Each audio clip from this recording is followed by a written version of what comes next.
Deer farming has been around for ages, but most people don't know much about it. In this mini documentary, I'll give you an inside look at what it takes to be a whitetail deer farmer.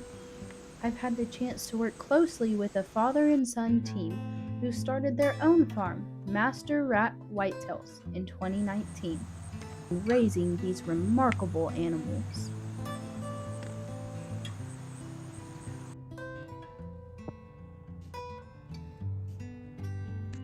Deer are extraordinary animals, kind and majestic, sturdy and protective, and sometimes even a little bit goofy.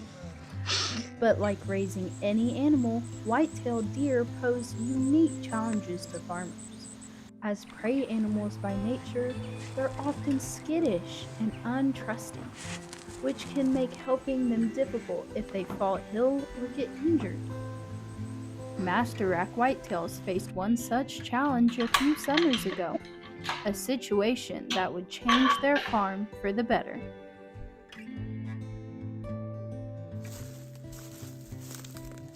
This change came in the form of Daisy, a fawn born in 2022. She was unusually small and weak at only 2 pounds, compared to the average 5 to 7 pounds. John, the farm's owner, watched her struggle to gain her mother's attention. When he realized she had been rejected, he stepped in, deciding to save her and raise her by hand. As the season went on, the team made the choice to pull another fawn, Rogue, to bottle raise alongside Daisy, knowing that deer can struggle emotionally if raised alone. Raising these fawns took an immense amount of research, time, and teamwork, with everyone pitching in to help. Today, Daisy and Rogue, now full grown, have become the heart of the farm. Their affectionate, gentle nature has not only bonded them to the team, but has also positively influenced the temperament of the entire herd. With their calming presence, the herd has grown more trusting, leading the farm to make a bold decision. In 2023, they committed to bottle raising each new fawn with the hope of continuing to nurture a gentle and approachable herd. Raising the 2023 fawns was a deeply rewarding experience for everyone at Master Rack Whitetails. Each member of the team poured their time and care into these young deer, bonding with them through every step. But it wasn't without its bumps along the way. There were plenty of learning curves, from managing the fawn's health needs to ensuring that they stay calm and trusting. Now, a year later in 2024, these fawns have grown into strong, fully mature deer.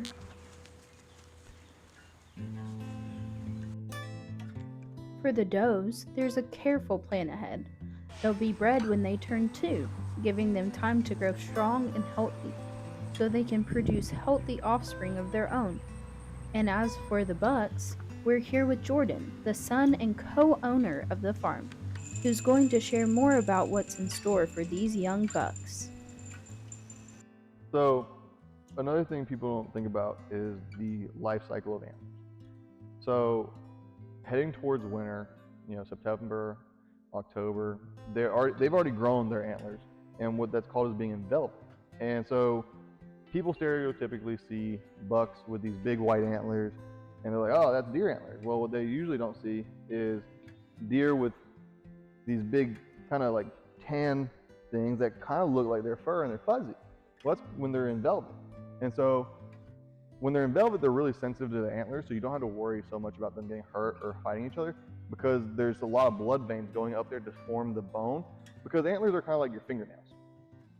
And when they're forming, they're not going to fight because they're so sensitive, and they're painful for them to fight with.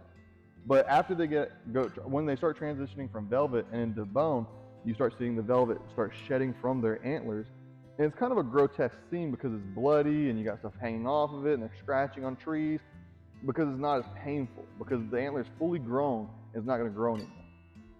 And so as they go from velvet to bone, the next step for them is to either shed the antlers, naturally, and that what happens there is they go through rut, and then once it goes out of kind of winter, you start getting into March and April, kind of more breeding season for the does when they're going to be kind of getting closer to giving birth and all that, because what happens is these nubs completely fall off.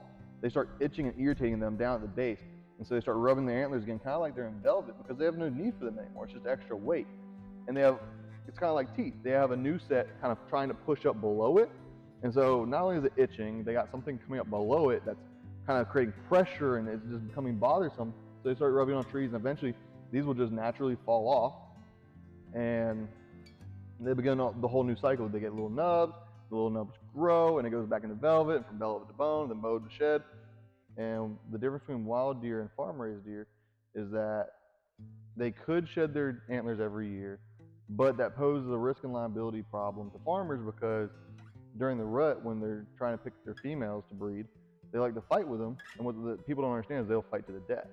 So what farmers do to mitigate risk is we take their antlers and cut them off.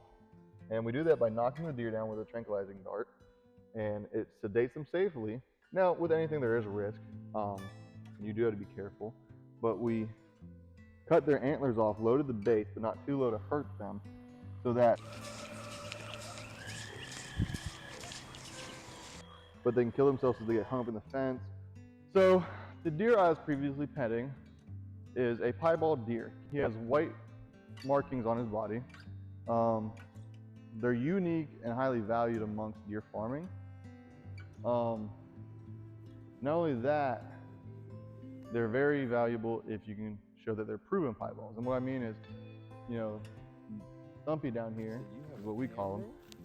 We're taking him and putting him on a group of mature females to see if he can breed to them and produce piebald offspring. And if he can do that, it'll increase his value exponentially amongst the business. And he's very different from his brother over here, who is your typical whitetail deer, which is still very valuable, and he's still a very beautiful deer.